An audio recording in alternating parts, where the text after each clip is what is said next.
Hey guys, Dave from Nerdarchy, 4 nerds by nerds, hanging out with these nerds. Nathan Nerdark. Nerdarchy Ted. Steal these encounter set pieces for your D&D game.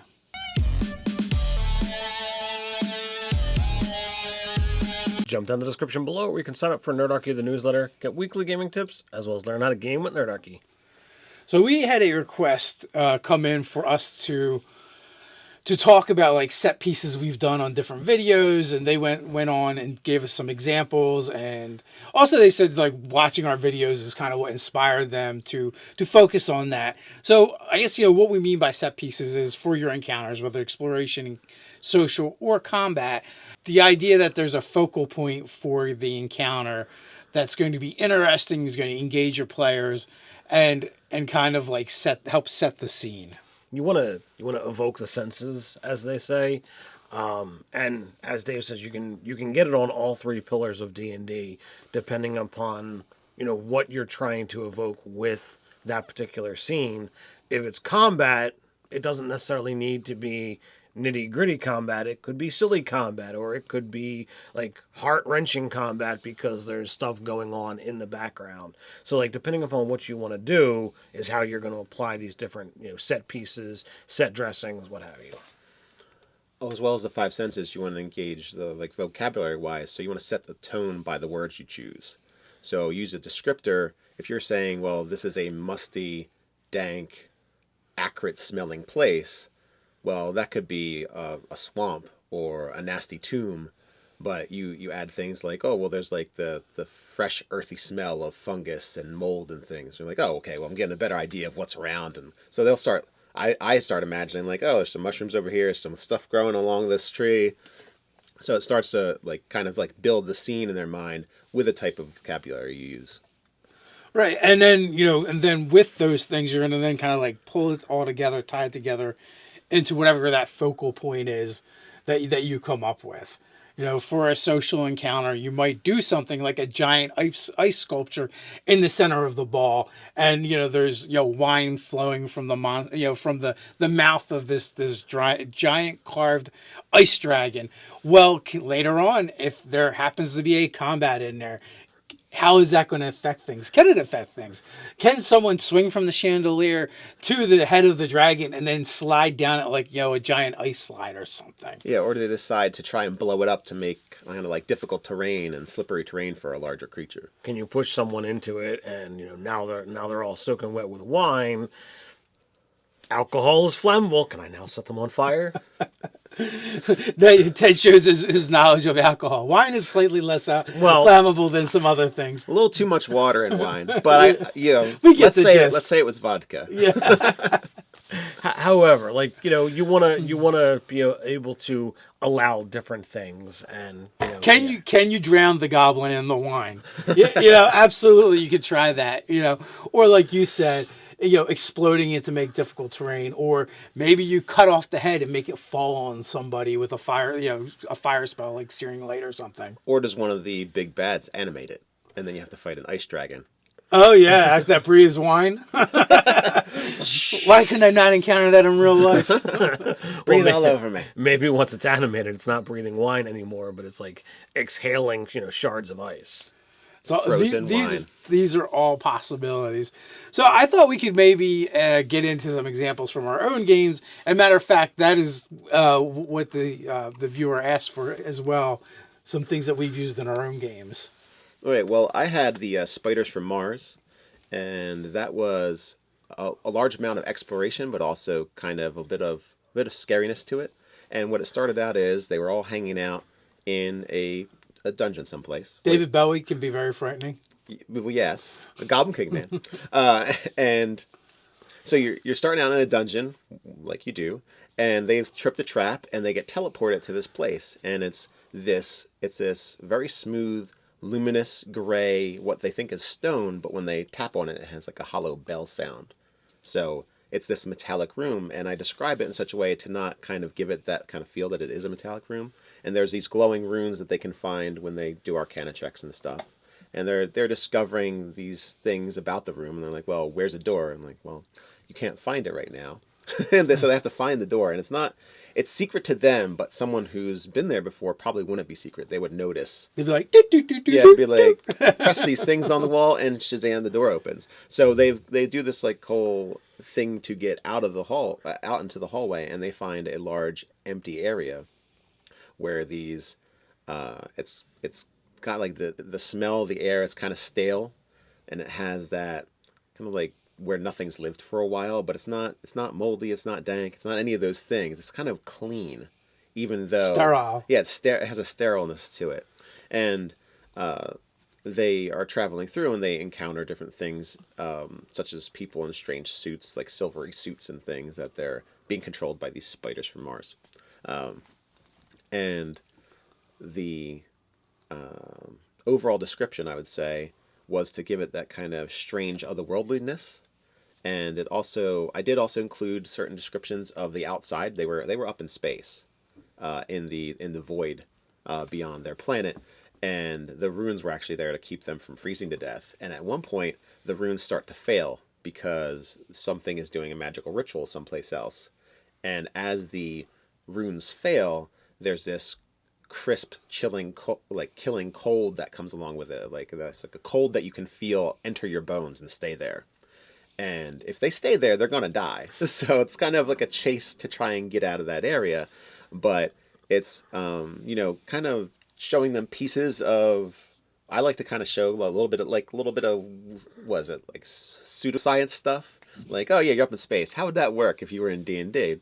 And when I described outside, I described that when they came upon a window, it looked like a crystal that had little sparkly gems in it, that had light, like points of lights that were like gems. Because I don't think anyone's, none of the characters at the table had ever seen the stars without the sky. So it's like a different. I wanted to give it that different experience by not just saying, "Oh, you see the stars like at night." So I wanted to give it a little bit of a different feel, so it wasn't obvious where they were. How long did it take them to figure out they were looking at space?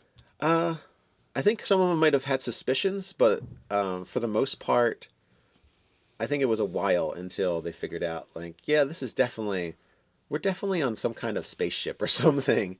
And it was, they also met a construct, a little, like hologram was what we would call it, but it was simply a conjured image of a small elfin halfling looking person that talked to them and directed them to different areas as if it knew everything, as if it, like the point was there's information, some kind of information gathering construction, and named Ziggy, and they had one of the things with Ziggy was that he treated them like the crew because they were wearing the outfits. So they were wearing the uniform, so they just assumed that they were part of the crew.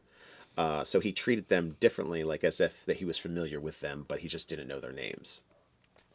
And one of the things he would do is when they would ask him information, he would look to the side, and I would say, well, he looks as if he's staring at some kind of book or reading from a long scroll before he talks to you again. So that kind of where he's it's almost as if he's someplace else, but he's with them as well. So I wanted to give that kind of idea that maybe he is an actual guy someplace, and this is his thing he does, is talk to people that are hanging out on this place. So all in all, I wanted to give that kind of strange exploration, and while still having a little bit of like science mushed in there. Like, what if I was going to make a space station in D&D? What would it look like? So that's what I went with. So, you basically went with exploration elements, and you had several set pieces, people in suits, the hologram that they got to interact with, even, just the windows to the outside, to outer space, to something would be like completely foreign and alien to them. Mm-hmm. And, if the characters aren't all that, versed in magic, these runes that are keeping the cold at bay and what have you, I mean, that in and of itself is something that could be, focused on. Oh, speaking of keeping the cold at bay, some of them thought they were under deep water in, like, a cold place. Because they're like, oh, maybe those are, like, bioluminescent algae out in the distance or something. Like, it was interesting, the things they came up with to say, like, well, we don't really know where we are. We're going to make some guesses. Well, and that is the fun part, is letting the players kind of, feel that out and put their input in there And who knows? Depending, next time you run Spiders from Mars, maybe it will be an undersea base. Yes, it could very well be. And that would be a nice twist to it. So there's other ways of doing it as well. I did. One of the more recent combat encounters that I did, the set piece was actually a ritual. One of the players had to perform the ritual while the other players had to hold everyone at bay. And they each had their own encounter elements in that. And I mean, we've talked about this before. Maybe you've seen it in the Scarlet Sisterhood where, Megan's character Kenna is actually enacting a ritual, which she then has to do kind of like magical combat on the astral plane with the guardian or the manifestation of the guardian that is trying to prevent the ritual from happening. In the meanwhile, in the real world, you have Jen's character, Deneen, and Kath, which is Jean's character. They're trying to defend Mega while this is going on. They have allies they have to direct and keep the battle flowing in order to protect her and not get overrun and have the ritual stopped. They're trying to bring a piece from the prime material plane into the Feywild and suck in all the bad stuff that these evil hags had done along with it, kind of like cleanse it from their world. So the set piece actually became this ritual, which isn't actually a thing per se, more of a concept or an idea, or that's going on. So there's definitely different ways you can engage your players with the encounter and switch things up and get change the perspective.